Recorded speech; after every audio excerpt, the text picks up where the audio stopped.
Hello, my name is Martin Kronberg, and this is the IoT Developer Show Season 2.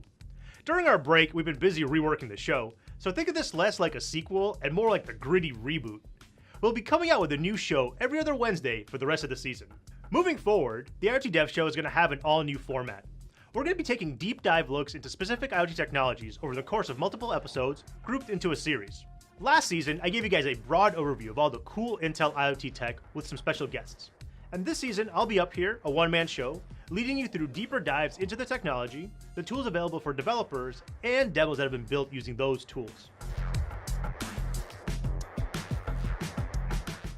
For the first series of episodes, we're taking a look at OpenVisual Inference and Neural Network Optimization Toolkit, or more simply, the OpenVINO Toolkit, which gives developers the power to create cutting-edge AI-powered computer vision applications. Intel computer vision technologies have grown over the last year, and have combined with Intel's deep learning toolkit to form OpenVINO.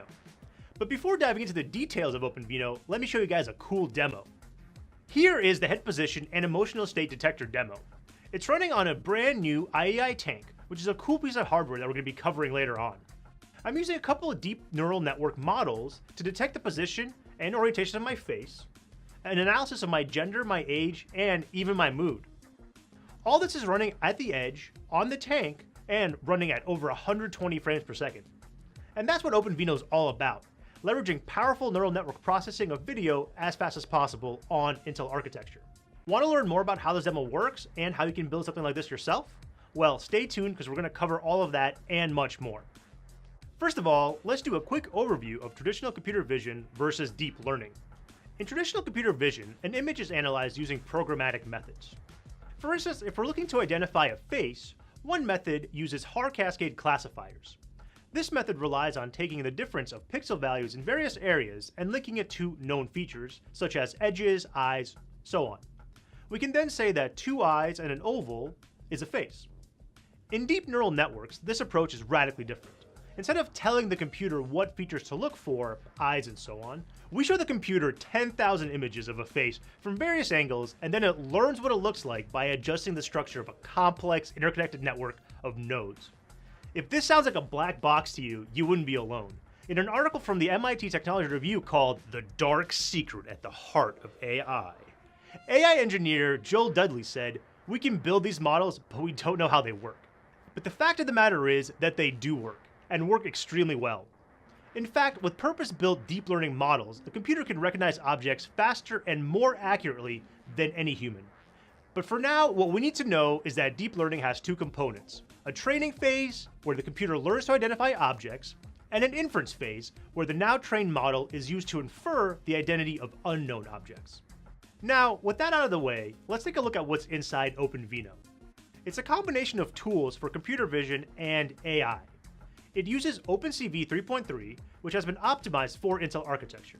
OpenCV can be used for pre-processing an image for analysis and then running analysis on it, either through the traditional programmatic methods or deep neural networks. OpenVINO also has a custom inference engine built by Intel for running deep neural networks for computer vision. An inference engine is what's used to run the inference phase of deep learning that I mentioned earlier. What makes this inference engine awesome is its flexibility and its performance. It's made to utilize both your Intel CPU, your integrated Intel GPU, as well as a VPU like the NVIDIA's Compute Stick or an FPGA like the Altera Aria 10.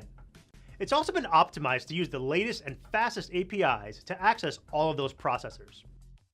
Using various processors for a single task is called Heterogeneous Computing, and is part of what makes OpenVINO so fast. So, how can you start developing using this toolkit?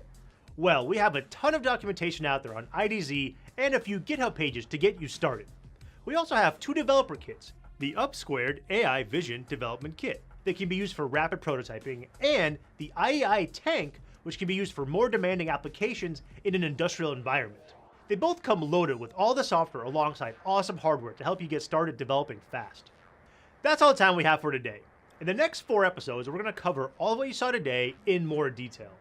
I'm going to show you more awesome demos, talk about all of the neural net models available, the IDEs that you can use, and deep dive into some of the reference designs.